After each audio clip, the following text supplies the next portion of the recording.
Today, we've got a story for you that honestly sounds like it's straight out of an adventure novel. It's about a forgotten branch of Christianity that traveled thousands of miles right into the heart of one of the world's greatest empires, way earlier than most people think is even possible. So let me ask you a question. When you picture Christian missionaries arriving in China, what year pops into your head? Maybe the 1800s, with all the European powers? Or maybe you're thinking the 1500s with those famous Jesuit priests? Well, those are good guesses, but the real story is so much older. Get ready for this. The first documented Christian mission to China arrived in the year 635 AD. Yeah, you heard that right. That's almost 1400 years ago, right in the middle of the legendary Tang Dynasty. This just completely flips the script on the timeline most of us have in our heads. So how on earth do we know this? Well, our proof is this absolutely incredible artifact, the Xi'an stele. It's this huge block of limestone that was rediscovered in the 1600s by some workers after being buried for centuries. And carved right onto it is the detailed story of a missionary named Alopen and his journey to the Tang capital. Okay, so let's dig into this. How in the world did a Christian monk make a journey all the way from the Middle East to China back in the 7th century? Well, the answer lies in what was basically the greatest trade route the world had ever seen. Alopen traveled along the Silk Road, and it's so important to understand this wasn't just one road. It was a massive, sprawling network connecting entire empires. You got to think of it like the internet of the ancient world. Alopen wasn't just moving goods, he was part of this huge wave of cultural exchange. You see, the Tang Dynasty, especially under Emperor Taizong, was incredibly open. Its capital city was one of the most cosmopolitan places on the planet. If you walk down its streets, you would have met Zoroastrians from Persia, Manichaeans, Buddhists from India, Jewish traders, and right there, among them, this very unique branch of Christianity that Alopen belonged to. And here's the key part. Alopen wasn't some kind of intruder.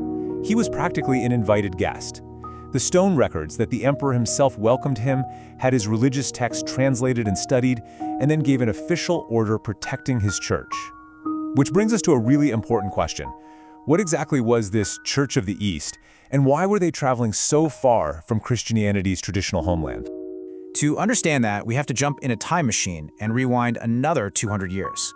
Because this whole journey started with a really bitter theological fight that literally split the Christian world in two and sent an entire branch of the faith on an eastward path. The story really centers on this one guy named Nestorius. He became the Bishop of Constantinople, a huge deal, in 428, but his teachings kicked up a massive firestorm that led to a huge meeting, the Council of Ephesus, in 431. And what happened there would cause a permanent split and set the stage for Alopen's future mission. And believe it or not, the entire controversy, this whole massive split, boiled down to a single Greek word, Theotokos. It means God-bearer, or Mother of God, and it was a pretty common title for Mary at the time. But Nestorius, he had a real problem with it. So this wasn't just about a title, it was about the very nature of Jesus. His biggest opponent, a guy named Cyril of Alexandria, argued that Jesus' divine nature and human nature were perfectly united in one single person. So it followed that Mary gave birth to that one person, who's God. But Nestorius said, whoa, hold on. He believed there was a stronger distinction.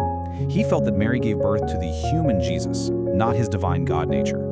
So he argued a better title would be Christotokos, Christ-bearer, not God-bearer.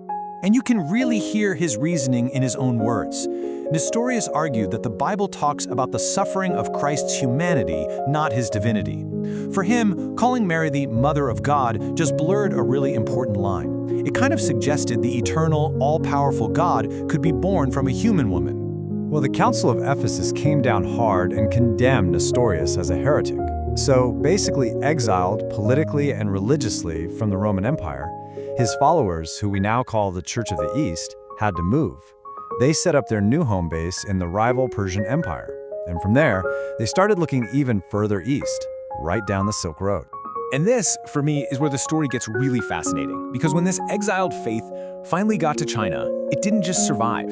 It completely transformed itself to fit into this brand new cultural world. In China, they didn't call themselves Nestorians or the Church of the East. Nope, they picked a beautiful new name, Jingzhao, and that translates to the luminous teaching. Just that name change alone signals a huge shift in how they were thinking about presenting their faith.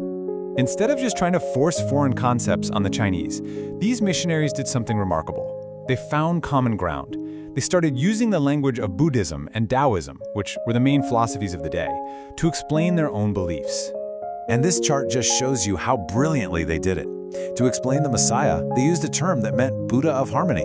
For the concept of the Trinity, they used a Taoist-sounding phrase, the 3-1. A holy person was called a sage, a word any follower of Confucius would have immediately understood. It was an absolute masterclass in cultural translation. And this blend wasn't just in their words, it was visual too. Art that's been discovered along the Silk Road, in places like the famous Dunhuang Caves, actually shows Christian figures, maybe even Jesus himself, depicted in a style that looks remarkably like Buddhist art. I mean, it is a stunning visual fusion of two different worlds. So the luminous teaching flourished for quite a while, creating this totally unique Christian Asian culture. But, like so many stories from history, it wasn't destined to last forever. This community did really well for over 2 centuries. The stele itself was put up in 781, like this proud monument celebrating 150 years of their history in China. But when the Tang Dynasty finally collapsed in the early 10th century, this vibrant community just disappeared along with it. It vanished from history. For more than 600 years, it was like it never even happened.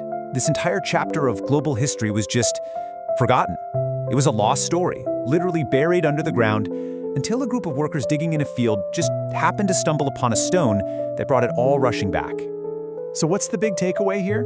The story of Jingzhou just fundamentally challenges the narrative that Christianity is this exclusively Western thing. It proves that for over 1,000 years, it has had these deep, complex, and really creative roots in Asia. And it all comes back to this one stone. It's carved in both Chinese and Syriac, which was the language of the Church of the East. And it's just this silent, powerful testament to a lost world of cultural exchange. A bridge between civilizations that was built, forgotten, and then, luckily for us, found again. It really makes you wonder, doesn't it? What other stories, what other hidden histories buried right beneath our feet could completely change the way we see our world? Thanks for joining me.